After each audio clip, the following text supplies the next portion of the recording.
कोणत्याही कार्याची सुरुवात प्रथमेश गणपती स्मरण पूजनाने केली जाते। जे कार्य हाती घेतलेले आहे ते निर्विघ्नपणे पार पडावे, अडथळे, संकटे, समस्या, अडचणी दूर होऊन कार्यसिद्धी यशस्वी व्हावी यासाठी गणपतीचे आवाहन केले जाते। गणपती उपासनांमध्ये चतुर्थी तिथीला सर्वाधिक महत्त्व आहे। 2026 मधील पहिली संकष्ट चतुर्थीला अंगारक योग जुळून आलेला आहे। संकष्ट चतुर्थी अंगारक योग येणे अतिशय शुभ मानले जाते। कधी आहे पहिली अंगारक संकष्ट चतुर्थी, या दिवशी गणपती उपासना कशी करावी, चंद्रोदयाची वेळ आणि शुभ काळ जाणून घेऊ। जानेवारी महिन्याच्या कृष्ण पक्षातील चतुर्थी तिथीला संकष्ट चतुर्थी साजरी केली जाते। मंगळवारी ही चतुर्थी आल्यामुळे तिला अंगारकी संकष्ट असे म्हटले जाते। यावर्षी ही तिथी 6 जानेवारी आणि 7 जानेवारी अशा दोन्ही दिवशी येत असल्याने संभ्रम निर्माण झाला आहे।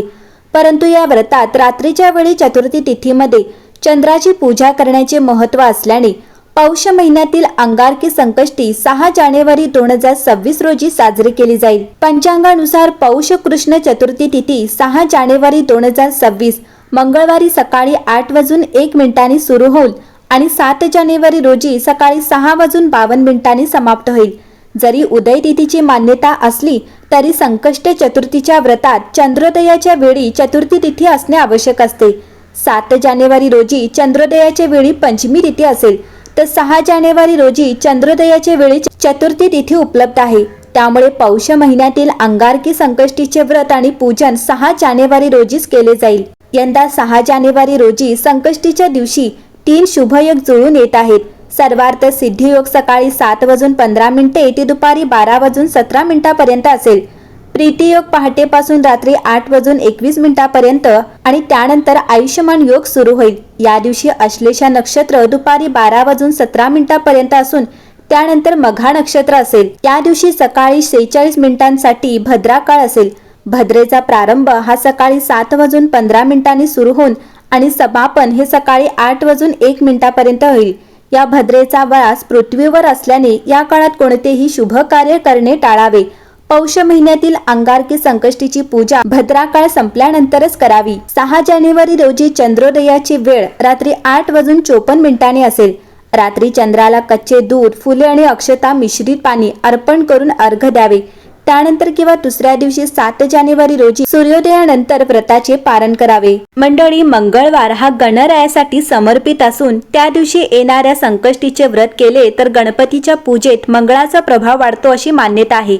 तसेच अंगारकी संकष्ट चतुर्थीला जी व्यक्ती व्रत आणि उपवास करते त्यांच्या मनोकामना पूर्ण होऊन गणरायाच्या कृपेसह चांगली फलप्राप्ती होते असे सांगितले जाते। ज्यांना नियमितपणे संकष्टी चतुर्थीचे व्रत करता येत नाही ते अंगारकी चतुर्थीचा उपवास आणि व्रत आवर्जून करतात। प्रत्येक महिन्यात संकष्ट चतुर्थी येत असते, पण अंगारकी संकष्ट चतुर्थीला विशेष महत्त्व दिले जाते। जेव्हा कृष्ण पक्षातील चतुर्थी मंगळवारी म्हणजेच गणपतीच्या वाराच्या दिवशी येते त्याला अंगारकी असे म्हणतात। एका कथेनुसार भारद्वाज महर्षी यांच्या सल्ल्यानुसार सूर्यदेवाचा पुत्र सवन याची पृथ्वी देवीने 7 वर्षे देखभाल केली। त्यानंतर पुत्र सवनाला ती महर्षीकडे घेऊन गेली। महर्षीने आनंदित होऊन सवनाचा स्वीकार केला। त्याच्या उपनयन सोहळा करून त्याला वेद आणि शास्त्रात पारंगत केले। महर्षींनी सवनाला गणपती मंत्राची दीक्षा दिली आणि गणपतीची उपासना करण्यास सांगितली। सवनेने गंगेच्या काठावर जाऊन श्री गणेशाचे ध्यान केले। हजारो वर्ष अन्नपाणी न घेता मंत्रांचा जप केला। सवनाची कठोर तपस्या पाहून माघ कृष्ण चतुर्थीला जेव्हा चंद्र उगवतो तेव्हा गणरायाने 8 हातांच्या रूपात सवनाला दर्शन दिले। तो दिवस अंगारकी संकष्ट चतुर्थीचा होता। विविध शस्त्रांनी सजलेले 1000 सूर्यांपेक्षा अधिक तेजस्वी असं गणपतीचं रूप पाहून सवन गणपती बाप्पा समोर नतमस्तक झाला। त्याने गणरायाची भरभरून स्तुती केली। गणपतीने सवनाला वरदान मागण्यास सांगितले।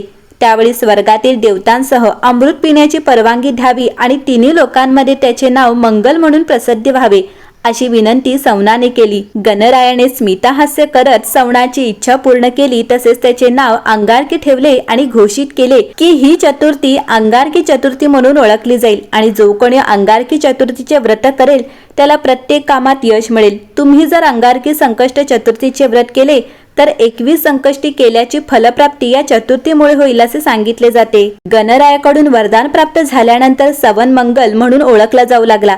त्याने एक भव्य मंदिर बांधले आणि गणपतीची 10 हातांची मूर्ती स्थापित केली। त्याचे नामकरण मंगलमूर्ती असे केले.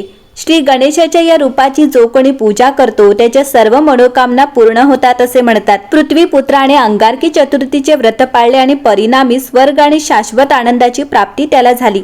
म्हणून अंगारकी संकष्ट चतुर्थीचे व्रत महत्त्वाचे मानले जाते. मंडळी, गणपती हाच सृष्टीचा निर्माणकर्ता असल्याचे मानले जाते. गणपती बुद्धीची देवता आहे. गणपती ही वैश्विक देवता आहे. आबालवृद्धांचे आराध्य, सर्वांना आपलेसे वाटणारे हे दैवत. पराक्रमी असले तरी कोपिष्ट नाही, तेजस्वी असले तरी तापहीन असे हे दैवत. यामुळेच देवत्व असलेला गणपती जवळ जाणे आपल्यातलाच वाटतो.